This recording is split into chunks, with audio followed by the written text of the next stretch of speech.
Hi అండి అందరికీ welcome back to our channel. ఈరోజు మన ఇంగ్రీడియంట్ వచ్చేసి దొండకాయ అండి. దొండకాయతో కర్రీస్ చేస్తాము, ఫ్రై చేస్తాము కదా. ఈరోజు వచ్చేసి నేను దొండకాయతో రోటి పచ్చడి చేయబోతున్నాను. దొండకాయను ఫ్రై చేయడానికి టైం చాలా తీసుకుంటుంది కదా. ఇది వచ్చేసి చాలా సింపుల్గా, ఈజీగా, ఎర్లీగా చేసుకోవచ్చండి. అంటే ఫాస్ట్గా చేసేసుకోవచ్చు అనమాట. వేడివేడి అన్నంతో కాస్త నెయ్యి కలుపుకొని తింటే ఇంకా వేరే ఏ కూరతో పని లేదండి. ఈ పచ్చడితోనే అన్నం మొత్తం తినేయచ్చు అనమాట. అంత టేస్టీగా ఉంటుంది. ఈ వీడియో చూసి మీరు కూడా ఇంట్లో ఈ దొండకాయ పచ్చడిని ట్రై చేయండి. సింపుల్గా చేసేస్తాను. రెసిపీ ప్రాసెస్ వచ్చేసి చూసేద్దాము. ముందుగా స్టవ్ పైన కడాయి పెట్టేసుకొని కడాయిలోకి 2 టేబుల్ స్పూన్ల దాకా వేరుశనగ గుళ్ళు వేసి దోరగా వేయించాలి. ఇలా నిదానంగా వేయించుకున్న తర్వాత ఈ వేరుశనగ గుళ్ళని ఒక ప్లేట్లోకి ట్రాన్స్ఫర్ చేసుకోవాలి. ఇప్పుడు ఒక బౌల్ తీసుకొని దీనిలోకి 1 టేబుల్ స్పూన్ దాకా ఆయిల్ వేసుకోవాలి.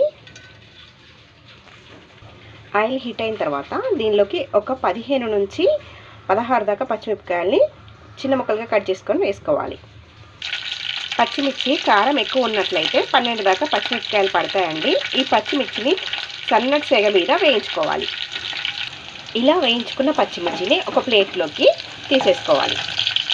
ఇప్పుడు ఇదే బౌల్లోకి 1 టేబుల్ స్పూన్ దాకా ఆయిల్ వేసుకొని 1/4 టీ స్పూన్ దాకా జీలకర్ర వేసేసి కొద్దిగా వేగిన తర్వాత దీనిలోకి మనం మీడియం సైజ్ ముక్కలుగా కట్ చేసి పెట్టుకున్న 3 టమాటాలని ఇందులో యాడ్ చేసుకోవాలి. అలాగే 1/2 కేజీ దాకా దొండకాయలను కూడా యాడ్ చేసేసుకోవాలి. ఇందులోనే రుచికి సరిపడా ఉప్పు వేసేసి టమాటాలని దొండకాయలని మగ్గేంత వరకు మూత పెట్టుకొని మగ్గించుకోవాలి. మధ్య మధ్యలో కదుపుతూ ఉండాలి. దొండకాయ అనేది చక్కగా వేగిపోవాలి. అలాగే టమాటా మెత్తగా మగ్గిపోవాలన్నమాట. ఒక 15 నిమిషాల పాటు మగ్గిస్తే సరిపోతుందండి. దొండకాయలు మగ్గిపోతాయి, టమాటా కూడా సాఫ్ట్గా అయిపోతుంది. ఇప్పుడు స్టవ్ ఆపేసేసి పక్కకు దించుకొని వీటిని పూర్తిగా చల్లారిపోనివ్వాలి. ఇప్పుడు ఒక మిక్సీ జార్ తీసుకొని ముందుగా వేయించి పెట్టుకున్నాం కదా, ఈ వేరుశనగ గుళ్ళని వేసుకొని మెత్తగా గ్రైండ్ చేసుకోవాలి. ఇలా గ్రైండ్ చేసుకున్న తర్వాత ఇందులోకి కాస్త చింతపండు వేసుకోవాలి. తర్వాత 4 వెల్లుల్లిపాయలు, అలాగే వేయించి పక్కన పెట్టుకున్న పచ్చిమిర్చిని కూడా వేసేసుకోవాలి. వీటిని కాస్త కోర్సుగా గ్రైండ్ చేసుకోవాలి. ఆ తర్వాత మనం మగ్గించుకొని పక్కన పెట్టుకున్నాం కదా దొండకాయ టమాటా ముక్కల్ని కూడా వేసేసుకొని రోట్లో దంచినట్టుగా కోర్సుగా గ్రైండ్ చేసుకోవాలి. చివరిగా ఇందులోకి ఒక చిన్న ఉల్లిపాయని ఇలా సన్న ముక్కలుగా కట్ చేసుకొని వేసుకోవాలి. అలాగే కొత్తిమీరను కూడా వేసి పల్స్ మోడ్లో గ్రైండ్ చేసుకోవాలి.